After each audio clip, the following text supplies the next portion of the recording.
아멘. 아멘. 예.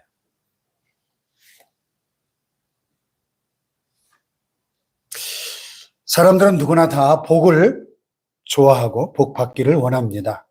복 있는 사람이 되기를 원합니다. 그런데 사람들마다 복의 기준이 다 다르죠. 무엇이 복인가? 누가 복 받는 사람인가? 많은 사람들이 뭐니 해도 돈이 많아야 복 받은 사람이다 이렇게 생각합니다. 근데 어느 정도 돈이 많아야 하는지는 기준이 없어요. 분명한 사실은 돈이 많은 사람도 얼마든지 불행한 경우가 많다는 거죠.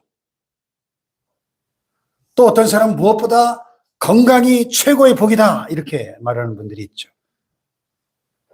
그런데 몸이 건강한 사람도 자신이 복 없는 사람이라고 생각하는 경우가 또 얼마든지 있어요. 그런가 하면 어떤 사람은 권력을 잡아야 복 받은 사람이다. 또 좋은 집안에서 태어나 금수저가 복 받은 사람이다. 좋은 집, 좋은 동네에서 사는 사람이 복 받은 사람이다. 얼굴이 잘생기고 미모가 뛰어난 사람, 재주가 많은 사람, 지식이 많은 사람이 복 있는 사람이다 등등 복의 기준이 각양각색 천차만별이에요. 그런데 성경에서 말씀하는 복 받은 사람, 더 정확하게 표현하면 복 있는 사람은 하나님을 만난 사람이 복 있는 사람입니다. 아멘.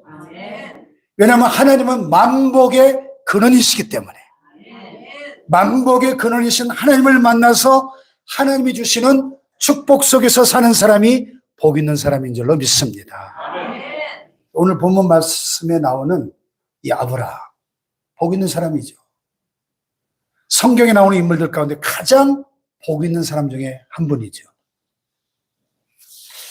그래서 아브라함에게 늘 따라다니는 호칭이 두 개 있는데, 하나는 믿음의 조상, 또 하나는 축복의 조상, 이렇게 부릅니다. 왜 아브라함이 축복의 조상, 복 있는 사람인가? 아브라함은 하나님을 만난 사람이기 때문에 복 있는 사람인 것이죠. 그리고 하나님이 주시는 축복 속에서 사는 사람이었기에 복 있는 사람입니다. 할렐루야. 오늘 본문에 보면 하나님께서 아브라함에게 너는 너의 고향과 친척과 아버지의 집을 떠나 내가 내게 보여줄 땅으로 가라. 그리하면 복을 주시겠다. 이렇게 말씀하셨습니다. 그러자 아브라함이 하나님의 말씀을 따라갔다. 이렇게 기록하고 있습니다. 특히 본문에서 주목되는 말씀은 너는 복이 될지라. 너는 복이 될지라. You will be a blessing 하는 구절이에요. 예전 그 한글 개역 성경 번역에 보면 너는 복의 근원이 될지라 이렇게 번역을 했었는데, 복의 근원이 된다. 이 말은 복의 시작, 복의 발원지가 된다. 또 복의 전달자, 복의 생산자, 복의 유통자가 된다. 이런 뜻입니다. 그래서 우리가 흔히 축복의 통로 이런 말을 많이 쓰죠. 당신은 하나님의 언약 안에 있는 축복의 통로 이렇게 노래하듯이. 그러니까 아브라함은 자기 자신이 복을 받고 복 있는 사람이 될 뿐만 아니라 그로 인해서 다른 사람도 복을 받게 되는 복 있는 사람이었다는 거죠. 아멘. 우리 교회가 23년 전인 2002년 3월에 창립하고 한가족교회라는 이름으로 시작이 됐어요. 처음에 한가족교회. 사도행전에 보면 초대교회가 성령을 받고 막 사랑이 넘치니까 서로 제사 있는 사람들이 막 팔아가지고 가난한 사람들에게 막 나눠주는, 그래서 그 가운데 핍절한 사람이 하나도 없었다 그랬죠. 유무상통하는 역사가 나타났어요. 그 초대교회처럼 하나님 안에서 한 가족처럼 서로 사랑하고 섬기는 아름다운 공동체를 세우자, 이런 비전을 품고 한가족교회 이렇게 시작을 했죠. 저희 교회가 개척 1년 만에 등록교인 100명을 돌파하고 아주 폭발적인 부흥을 경험하면서 잘 성장해 갔었어요. 근데 9년 차인 2010년에 이 교회적으로 큰 아픔을 겪고 많은 성도들이 교회를 떠나는 시련이 있었습니다. 그래서 이듬해 우리 교회가 새로운 건물에 이전하면서 기도 가운데 교회 이름을 지금의 축복교회로 개명하게 되었어요. 오늘 본문 말씀처럼 너는 복이 될지라, 너는 복의 근원이 될지라.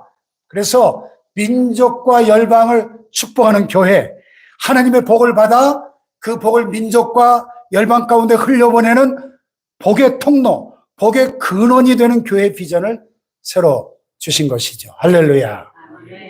네. 사랑하는 여러분, 우리가 예수님을 믿고 하나님의 자녀가 되어 하나님을 아버지로 모시고 살면서 하나님을 섬김으로 하나님의 복을 받아 우리 모두가 복 있는 자가 되고 나로 인해서 다른 사람도 하나님의 복을 받는 복 있는 자 되시기를 축복합니다. 아멘. 할렐루야. 아멘. 이 아브라함은 모든 시대 모든 믿는 자들의 모델이 되는 믿음의 조상, 또 축복의 조상일 뿐만 아니라 꿈의 조상이에요. 꿈의 조상. 하나님은 아브라함에게 복의 근원이 되는 꿈을 주셨어요. 우리 교회가 축복교회라는 이름을 개명할 때도 바로 이 복의 근원이 되는 꿈을 품고 이름을 바꾼 것인데, 근데 사실 이 꿈은 모든 믿는 자들에게 동일하게 적용될 수 있는 꿈입니다. 왜냐하면 갈라디아서 3장 8절로 9절에 보면 이런 말씀이 있어요. 자, 같이 한번 읽어볼까요? 시작.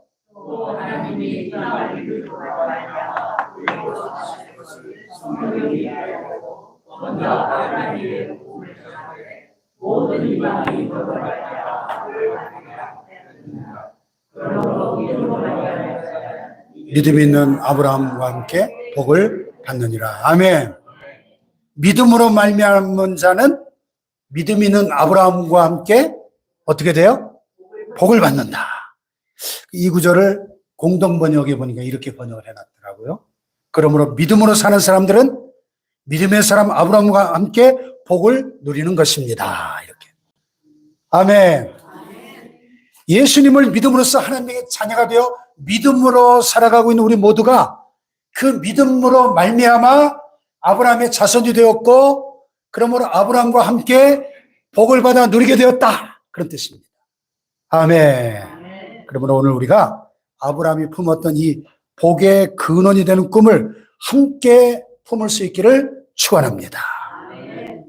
그래서 인류 역사를 이끌어왔던 사람들은 한결같이 꿈을 가진 사람들이었어요.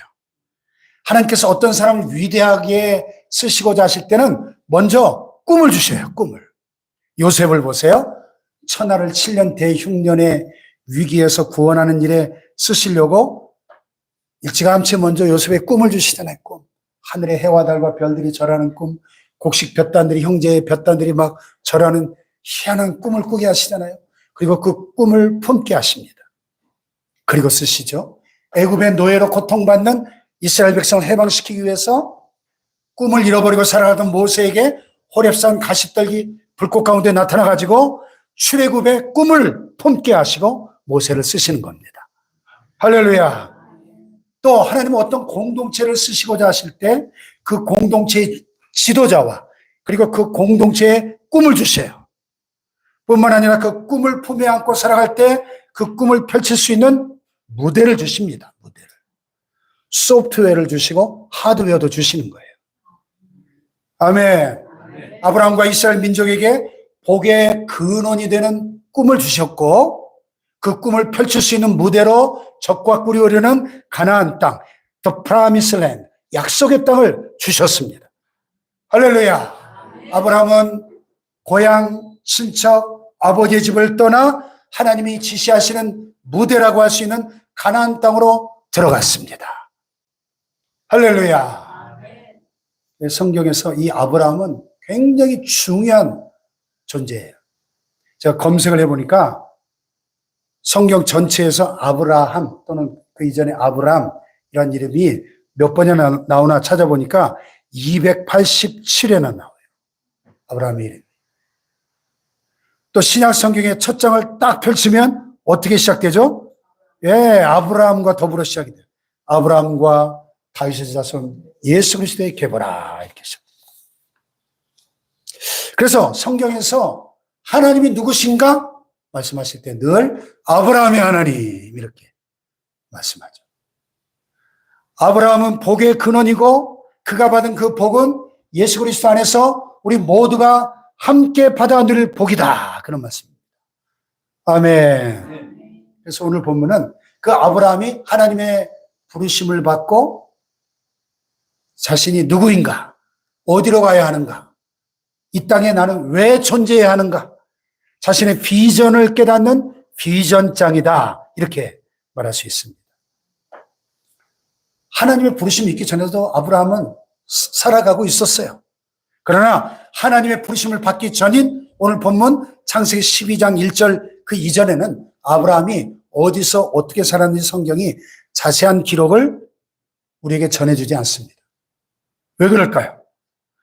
하나님의 부르심을 받기 이전, 창세기 12장 1절 이전의 아브라함의 삶에 대해 성경은 무관심해요. 아브라함은 가치가 없다는 뜻이죠. 비전이 없는 삶, 하나님 주신 꿈이 없는 삶은 아무 의미가 없는 것입니다. 비전이 없는 인생은 무가치한 것입니다. 심지어 잠언에 보면 꿈이 없는 백성은 망한다 그랬어요. Where there is no vision, the people perish. 비전이 없는 백성은 망한다. 꿈이 없는 백성은 망한다. 이렇게 말씀해요. 한 인간의 삶이 자기 자신이나 자기 가족의 의식주만을 위해서 사는 것이라면 아무 값어치가 없다는 말입니다. 만약 나의 삶이 다른 사람 앞에 복의 근원, 즉 복덩어리가 될 수 없다면 그것은 아무 의미도 없고 가치 없는 인생이다 하는 겁니다. 세계적인 기업 경영 컨설턴트고 존스그룹의 창업자이기도 한 로리 베스 존스 여사가 CEO 지저스, 최고 경영자 예수 이런 베스트셀러를 쓰신 분인데 또 기적의 사명선언문 이런 책에서 이런 이야기를 하고 있습니다.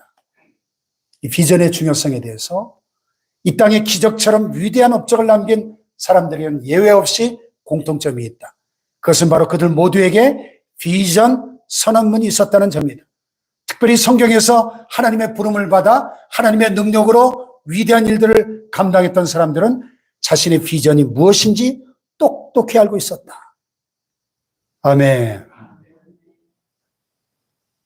이것은 비단 개인뿐만 아니라 가정이나 교회 같은 한 공동체, 한 민족, 한 시대도 마찬가지인 것이죠. 그런 점에서 오늘 본문은 이스라엘 민족의 조상 아브라함의 비전 선언문, 사명 선언문 이렇게 말할 수 있습니다. 자, 아브라함의 비전 선언문은 아주 단순하고도 분명해요. 너는 복의 근원이 되리라. 너는 복이 되리라. 즉 복덩어리가 되리라. 이거예요. 그래서 우리가 일로 이사 오기 이전 건물에 제 강대상 위에다가 제가 크게 황금색으로 붙여놨던 그 문장 기억하시나요? 너는 복이 될지라. You will be a blessing. 이렇게 붙여놨었는데, 다음에 또 이전하게 되면 진짜 정면에다 더 멋있게 좀 하나 써 붙여놔야 되겠네요. 너는 복의 근원이 되리라. 자, 옆 사람과 한번 인사해 볼까요? 복의 근원이 되세요. 복덩어리가 되세요. 예. 이 아브라함의 비전 선언문이 너무 좋아서 저 우리 교회 비전 선언문으로 채택을 했어요. 영원한 슬로건으로 너는 복이 되리라. 민족과 열방을 축복하는 교회. 할렐루야. 이 비전 선언문은 우리로 하여금 비틀거리지 않고 똑바른 길을 가게 해줍니다. 이 비전 선언문은 어떤 고난과 역경 속에서도 결코 포기하지 않고 끈기 있게 밀고 나가는 힘이 되는 것입니다. 이 비전 선언문은 감정이나 기분에 따라 또 시대의 조류에 따라 이리저리 요동하지 않고 바른 길을 걸어가게 해주는 원동력이 되는 것입니다. 할렐루야. 여러분이 복덩어리라면 내가 왜 사느냐, 무엇 때문에 사느냐 하는 이 궁극적 물음에 대해 분명한 대답을 할 수 있어야 돼요. 적어도 나는 이 일을 위해서 이 땅에 살고 이 일을 위해 죽을 수 있다. 분명한 비전과 삶의 목표가 있어야 될 줄로 믿습니다. 아멘. 그런데 자신의 이 인생 비전 선언문은 아무나 받는 것은 아니에요. 헌 옷을 벗은 자만이 새 옷을 입을 수 있고 옛 동네를 떠난 자만이 새 땅으로 갈 수 있는 것입니다. 그래서 오늘 본문에 하나님께서 아브라함에게 명령하시는 첫 번째 명령이 무엇이었습니까? 1절에 보면 다 같이 시작. 여호와께서 아브라함에게 이르시되 너는 너의 본 친척과 아멘. 본문 1절로 3절에 보면 동사들이 참 많이 나와요. 동사들. 떠나 가라 이루고 복을 주리라 창대하게 하리라 될지라 축복하고 저주하고 복을 얻으리라. 적어도 8가지의 동사들이 등장하는데 근데 여기서 주동사 메인 버브 주동사는 떠나가라 떠나가라 하는 거예요. 나머지 모든 동사는 다 보조동사들이에요. 무슨 얘기죠? 복덩어리가 되기 위한 조건이 분명하다는 거예요. 어떻게 내가 복덩어리가 될 수 있는가? 떠나가야 된다. 떠나가라. 떠나가라. 그렇습니다. 믿음의 시작은 떠나는 것이요. 믿음의 완성은 하나님께서 지시하시는 땅으로 가는 것입니다. 할렐루야. 뭘 떠나라는 거예요? 고향과 친척과 아버지의 집을 떠나라. 이렇게 됐는데 더 담백하게 문자적으로 직역하면 너의 땅을 떠나가라. 너의 사람을 떠나가라. 내 아버지 집을 떠나가라. 이런 뜻이에요. Leave your land. 땅을, 사람을, 아버지를 떠나라는 거예요. 다시 말하면 땅의 가치관을 떠나라. 어디로요? 땅의 가치관을 떠나가서 어디로? 약속의 땅으로 가라는 거예요. 약속의 땅. 아멘. 우리가 축복받지 못하는 이유는 떠나야 할 때 떠나지 못하고 자꾸만 옛 가치관에다가 덧칠을 하려고 하기 때문에 그렇습니다. 우리가 하나님이 주고 싶어 하시는 더 큰 복을 받지 못하는 이유는 하나님께서 주시는 새로운 가치관과 새로운 세계, 약속의 땅을 보지 못하기 때문에 그렇습니다. 나를 향한 하나님의 계획은 지금 이 자리에서 내가 나 혼자 잘 먹고 잘 사는 게 아닙니다. 내가 복의 근원이 돼서 내 가정과 교회와 내 이웃을, 내 공동체, 나아가 내 민족을, 역사를 복되게 하는 것이에요. 아멘. 사랑하는 여러분, 하나님이 우리를 복덩어리로 부르셨습니다. 나 한 사람을 세워서 나를 통하여 그 복이 다른 사람에게 이 교회 안에 가득히 온 민족에게로 흘러가기를 원하시는 거예요. 아멘. 그러므로 복의 근원, 복덩어리는 내가 어떤 복을 받느냐의 문제가 아니에요. 내가 받은 복으로 다른 사람을 얼마나 세워주었느냐, 내 주변에 많은 사람들이 얼마만큼 복을 받았느냐, 이 문제인 것이죠. 이런 복의 근원, 복덩어리의 비전을 망각하고 그저 먹고 사는 일에만 매달려 산다면 하나님의 뜻이 아닌 것이죠. 하나님의 사람들의 라이프 스타일은 먹고 사는데 목을 매면 안 돼요. 요새 어떤 정치인이 먹사니즘? 먹사니즘이 뭐예요? 먹고 사는 일이 제일 중요하니까 민생 문제에 먹사니즘, 거기에 올인해야 된다고 막 외치던데. 세상 정치인들은 그렇게 말할지 몰라도. 여러분, 먹고 사는 게 전부입니까? 동물들도 먹고 살아요. 예수님께서 주님의 재림과 세상 끝에 임할 징조를 말씀하시며 노아 시대를 진단하고 선포하는 말씀이 나오죠. 노아의 때와 같이 인자의 임함도 그러하리라. 홍수전에 노아가 방주에 들어가던 날까지 사람들이 먹고 마시고 장가들고 시집가고 있으면서 홍수가 나서 그들을 다 멸하기까지 깨닫지 못하였으니 인자의 임함도 이와 같으리라. 자, 그때 그들은 먹고 마시고 자고 일하고 집을 사고 팔고 시집가고 장가가는 생활을 하다가 망했더라. 그 얘기입니다. 그러면 아니 먹고 마시고 자고 일하는 게 뭐가 잘못됐습니까? 예? 집을 사고 팔고 시집가고 장가가는 일이 뭐가 잘못됐단 말입니까? 예수님이 하시는 말씀은 일상적인 생활이 자신의 삶의 전부인 삶은 무가치한 삶이다. 그런 말씀이에요. 아멘. 일상성이 도취돼서 자기 인생의 사명과 비전을 망각하고 살아가는 삶은 비참한 것이다. 지적하고 계시는 겁니다. 종말의 때, 세상 마지막 때 사람들은 하나님과 상관없이 일상성에 도취되어 살 것이다 하는 말씀이에요. 세상의 관습과 문화와 전통에 마취되어 사는 것입니다. 먹고 마시고 장가가고 시집가는 일상성이 자기 삶의 목표의 전부인 사람은 망한다. 주님은 경고하시는 거예요. 아멘.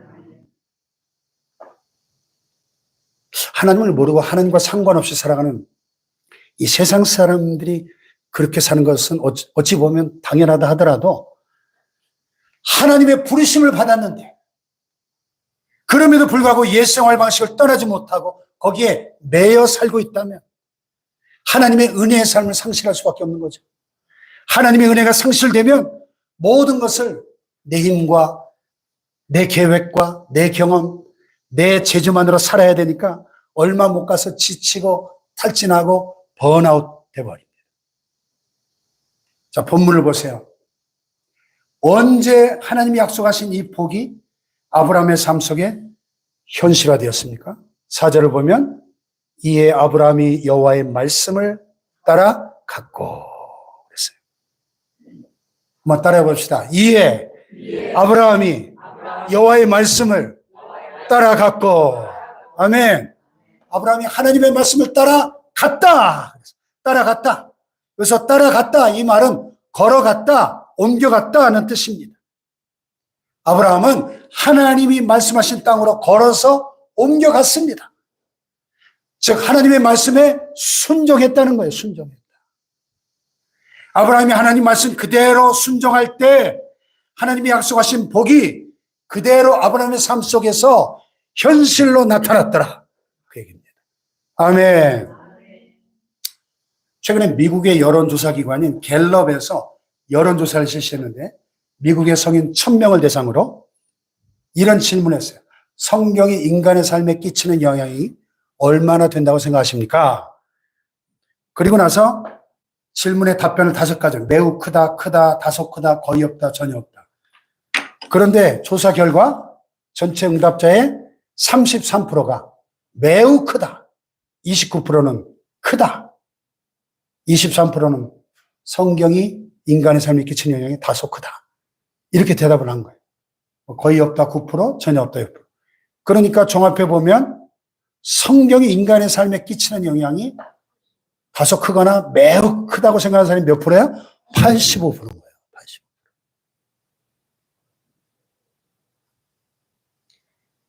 그리고 전체 응답자 중에 65%가 성경은 인간 생활의 기본적인 의문이나 문제를 해결하는 길잡이다. 이렇게 대답을 했고요. 작년도 조사 결과 전체 미국인의 70%가 성경을 하나님의 말씀으로 믿는다고 응답을 했어요.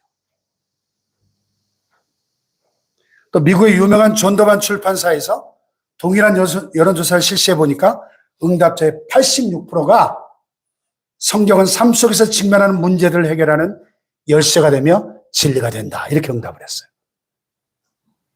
무슨 얘기죠? 성경에 기록된 하나님의 말씀대로 살면 인생의 문제가 해결되고 인생의 길을 안내받고 하나님의 말씀대로 이루어지는 축복을 받는다. 그런 말씀입니다. 할렐루야. 그래서 오늘 본문 말씀에 나오는 아브라함이 그랬어요. 하나님 말씀대로 따라갔더니 복 있는 사람이 되었습니다. 할렐루야. 하나님의 말씀대로 순종하며 나아가서 아브라함처럼 하나님의 약속의 말씀이 현실화되는 복을 받으시기를 주님의 이름으로 축원합니다. 어떤 분이 인간의 유형을 5가지로 이렇게 나누더라고요. 첫째는 친구 따라 강남형. 친구 따라 강남 간다는 말이 있잖아요. 자신의 가치관이나 패러다임이나 비전이 없으니까 남들 하는 대로 따라서 하는 유형이에요. 두 번째는 베째라형. 남들이 뭐라고 하든 말든 자기 하고 싶은 대로 살아가는 사람. 심지어 다른 사람의 피해를 끼쳐놓고도 막무가내로 큰소리치는 적반하장 유형이죠. 세 번째는 하루살이형. 하루살이처럼 미래가 없어요. 억척스럽게 살려는 삶의 의지가 없기에 우유부단하게 사는 유형입니다. 네 번째는 펄럭이는 깃발형. 자신만의 뚜렷한 소신과 성격을 가지고 자기 깃발을 펄럭이면서 소신 있게 당당하게 사는 형이죠. 다섯 번째는 아브라함형이 있대요. 아브라함형. 아브라함형은 어떤 형일까요? 아브라함처럼 하나님의 말씀대로 순종하는 형입니다. 고향과 친척과 아버지 집을 떠나라 하면 예 하면서 순종하고, 심지어 100살에 낳은 아들 이삭을 모리아산에 번제로 드려라 하면 예 하고 순종하는 사람. 아브라함이 복 있는 사람이 된 비결은 한 가지, 하나님의 말씀대로 100% 순종했기 때문입니다. 할렐루야.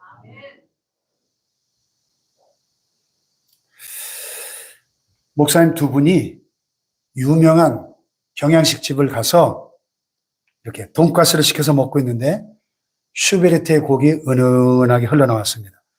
목사님 한 분이 슈베르트의 곡을 들으면서 귀에 많이 익은 곡인데 곡명이 생각이 나질 않아가지고 돈가스를 입에 물고 이게 무슨 곡이지? 하고 혼잣말을 했더니 앞에 있던 목사님이 돼지고기지요? 그러더래요. 아니, 목사님 은은하게 들려오는 슈베르트의 이 곡명을 생각하면서 무슨 곡이지? 그런 건데 앞에 있는 목사님은 돼지고기를 생각하면서 대답을 했다. 여러분, 지금 설교를 무슨 생각을 하면서 듣고 계십니까? 지금 설교를 어떤 관점에서 듣고 계십니까? 아브라함은 하나님의 말씀을 반드시 성취되는 약속의 말씀으로 들었습니다. 그리고 하나님의 말씀대로 따라갔습니다. 그랬더니 복 있는 사람이 되었습니다. 그러니까 아브라함이 복 있는 사람이 되어지니까 자기 자신뿐만 아니라 가정과 가문과 민족과 열방이 아브라함으로 인해 하나님의 복을 받게 되었더라. 할렐루야. 여러분, 하나님께서 저와 여러분을 복덩어리로 불러주셨어요. 우리 교회를 복덩어리로 불러주셨습니다. 너는 복의 근원이 될지라, 복덩어리가 되어져라. You will be a blessing. 이게 문법으로 보면 미래 시제이고 수동명령 축복형이에요. 수동명령 축복형. 다시 말해서 이 말씀은 하나님께서 반드시 아브라함을 불러서 복의 근원으로 만들고야 말겠다고 하는 하나님의 강력한 의지가 나타난 약속이 맞습니다. 그런 얘기예요. 그래서 앞에 문장을 이렇게 연결시켜 보면 내가 내게 복을 주리니 너는 복의 근원이 될지라. I will bless you and you will be a blessing. I will bless you. 내가 내게 복을 주리라. 하나님의 강력한 의지가 담긴 표현이에요. 내가 내게 복을 주리라. 할렐루야. 네. 그래서 여러분, 우리 교회 이렇게 계단 올라오다 보면은 저 입구 앞에 무슨 액자가 하나 붙어 있죠? 예? 뭐라고 써 있죠, 거기에? 아무 생각 없이 왔다 갔다 하시네. 뭐라고 써 있어요? 맨날 보면서도 몰라요? 내가 반드시 너에게 복 주고 복 주며 너를 번성하게 하고 번성하게 하리라. 할렐루야. 이게 누가 누구에게 하신 말씀일까요? 히브리서에 나오는데 하나님이 아브라함에게. 요 구절 앞에 보면 하나님이 아브라함에게 약속하실 때 가리켜 맹세할 자가 자기보다 더 큰 이가 없으므로 자기를 가리켜 맹세하여 이르시되, 그 다음에 이어지는 말씀이거든요. 그러니까 하나님이 자신의 이름의 명예를 걸고 아브라함에게 축복하시겠다고 맹세하면서 약속하신 거예요. 맹세하면서. 할렐루야. 하나님은, 우린 가끔 헛소리 많이 하잖아요. 하나님은 인생이 아니시므로 시건치 아니하시고 쓸데없는 농담이나 헛소리를 하시는 분이 아니에요. 말씀하신 바를 반드시 실행하시는 신실하신 하나님이십니다. 하나님이 결코 실패하지 않으십니다. 일단 한번 하나님의 백성으로 삼아주시면 세상 어떤 고난과 시험과 유혹에도 우리를 버리지 않으시는 겁니다. 반드시 우리를 구원내고야 마실 것입니다. 하나님이 우리에게 복의 구는 복덩어리의 비전을 주셨다면 반드시 하나님은 저와 여러분을 복덩어리로 만들고야 말 것입니다. 할렐루야. 복덩어리의 길을 가면 하나님께서는 앞장서서 길을 열어주시고 도와주실 것입니다. 옆에서 우리의 손을 붙들고 동행해 주실 것입니다. 우리의 등 뒤에서 지칠 때마다 힘주시고 밀어주실 겁니다. 근데 복덩어리의 길을 안 가고 저주의 길을 걸어가면 하나님께서 앞에서 그 길을 막으세요. 뒤에서 막 잡아당깁니다. 왜? 그 길을 가면 안 되니까. 저주의 길이니까. 복덩어리는 복의 길을 걸어갈 때 복의 근원이 되는 거예요. 할렐루야. 그래서 오늘 본문은 말씀하는 겁니다. 너를 축복하는 자에게 내가 복을 내리고 너를 저주하는 자에게 내가 저주하리라. 그러니까 이 복덩어리가 어떻게 사느냐 여하에 따라 우리 곁에 있는 사람들이 복을 받기도 하고 저주를 받기도 하는 겁니다. 그리고 사람들이 이 복덩어리를 어떻게 대하느냐에 따라 여하에 따라 축복과 저주가 갈라진다는 거예요. 그러니까 교회는 그 시대 그 나라 공동체의 복의 근원일 수밖에 없는 거예요. 할렐루야. 구소련 땅에 3대 기적이 있었어요. 구소련 땅 아시죠? 첫째, 나무는 많은데 종이가 없다. 둘째, 원유는 많은데 휘발유가 없다. 셋째, 땅은 넓은데 식량이 없다. 왜 그럴까요? 언제부터 그렇게 됐습니까? 네. 여러분, 이 구소련 땅이 얼마나 큰지 아세요? 한반도 전체의 100배예요, 100배. 그런데 땅은 저렇게 넓은데 식량이 없어. 막 기름은 엄청나게 나오는데 휘발유가 없어. 기적이죠, 기적. 또 시베리아에 나무가 얼마나 많아요. 근데 종이가 없어요. 기적이죠. 왜 그렇게 됐나? 러시아 정교회가 타락하고 부패하니까 1917년에 레닌이 볼셰비키 혁명을 일으켜가지고 공산혁명을 일으켜가지고 70년 동안 날마다 구소련 전역에서 God is dead. 하나님은 죽었다. 하나님은 죽었다. 70년 동안 매일 선포하는 나라였어요. 구소련. 하나님을 버리니까 교회들을 다 폐쇄하고 그리스도인들 다 잡아 가두고 죽이고 저 시베리아 강제 수용소로 보내고 하나님이 그 땅을 저주하니까 그 백성을 버리니까 이런 기적이 일어나. 이런 기적이. 네? 지금 북한 땅이 그렇잖아요. 여러분. 메가더 장군이 6.25를 수습하고 한국을 떠나면서 이런 연설을 하셨더라고요. 한국 국민 여러분, 여러분의 문제는 정치의 문제가 아닙니다. 경제 문제가 아닙니다. 군사의 문제도 아닙니다. 여러분 앞에는 신학적인 문제가 남아 있습니다. 이게 무슨 얘기일까요? 신학적인 문제라니. 신앙 부흥이 민족의 부흥이 될 것이다. 그런 말이에요. 교회가 잘 되는 것은 단순히 종교의 문제가 아니라 민족의 미래가 달린 문제인 것입니다. 교회가 복을 받아야 나라가 복을 받는 거예요. 교회가 건강해야 나라가 부강해지는 겁니다. 여러분, 메가더 장군이 이 말이 상당히 그 예언적인 선언이었어요. 그리고 보세요. 한국 교회가 가장 부흥하던 시기가 1960년대부터 80년대까지 폭발적으로 부흥했어요. 매해 거의 2배씩 성장했어요, 교회가. 그때 이 경제가 초고속 성장을 하지 않았습니까, 우리나라? 교회가 건강해야 나라가 부강해진다. 아멘. 하나님 앞에 바로 서지 못하는 나라, 민족은 망할 수밖에 없는 거예요. 소돔과 고모라가 복덩어리 10사람이 없어서 망했잖아요. 복덩어리 10사람. 우리 민족의 문제는 곧 복덩어리의 문제인 거예요. 이 나라의 문제는 곧 교회의 문제입니다. 이 시대의 문제는 신앙의 문제요, 복음의 문제요, 그리스도의 문제인 것입니다. 저와 여러분이 진정한 복덩어리로 사느냐, 이 문제예요. 한번 따라해 봅시다. 교회가 살아야 나라가 산다. 할렐루야. 이 땅에 두 종류의 사람이 살아갑니다. 하나는 골칫덩어리, 저주덩어리로 살아가는 사람들도 있고 또 하나는 복덩어리로 살아가는 사람들도 있어요. 여러분 가문의 복덩어리입니까? 아니면 골칫덩어리입니까? 복덩어리. 할렐루야. 여러분 하나님 앞에 저주덩어리입니까? 아니면 복덩어리로 살아가고 있습니까? 할렐루야. 미국에 가면은 매사추세츠주라는 제일 동쪽 끝에 조그만 주가 있어요. 매사추세츠주. 매사추세츠주의 노센턴이라고 하는 자그마한 도시가 한 3만 5천 명쯤 사는 작은 도시인데 뭐 특산물이나 관광 상품이 전혀 없어요. 조그마한 오두막집 하나로 그런데 유명한 관광지가 돼서 전 세계에서 사람들이 찾아와요. 그 집 앞에 간판에 이런 글이 새겨져 있습니다. 이 집은 미국 역사를 새로 만들어낸 위대한 집이다.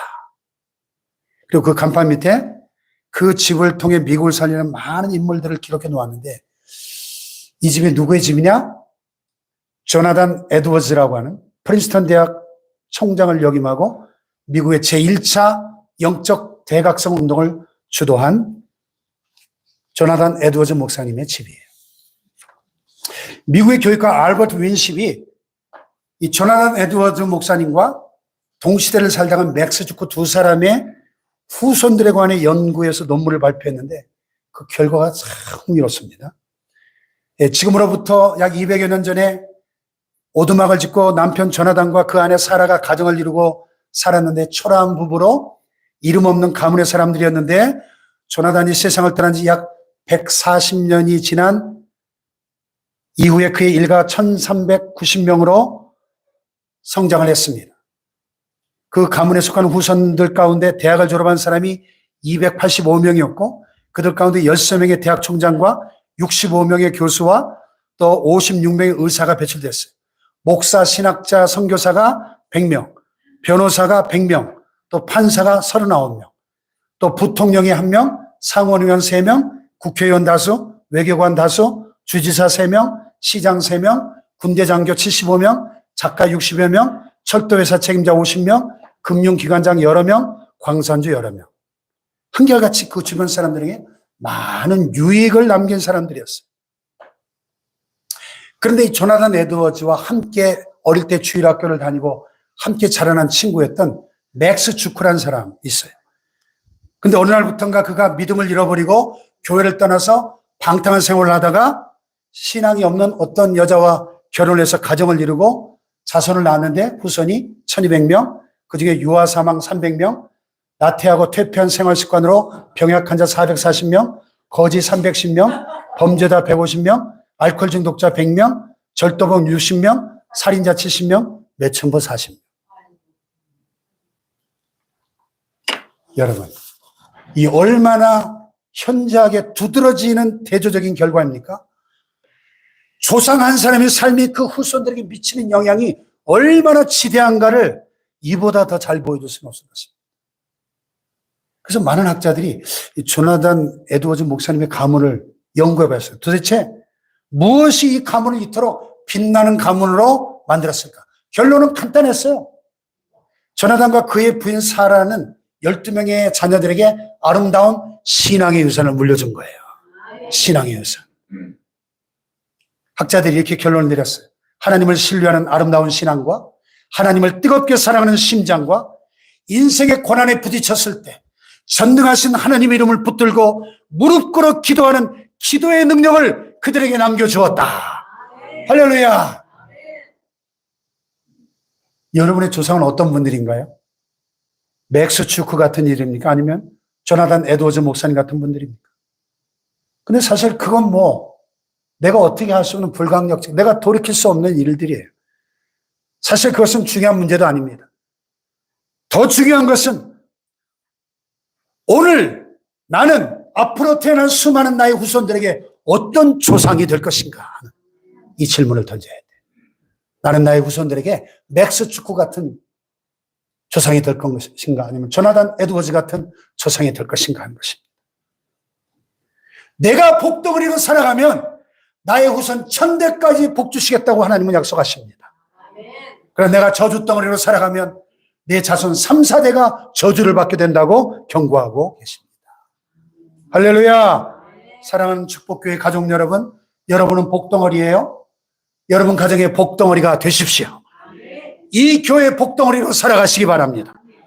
여러분의 가정이 복덩어리 가정이 되시길 바랍니다. 우리 교회가 한국교회, 아니 세계교회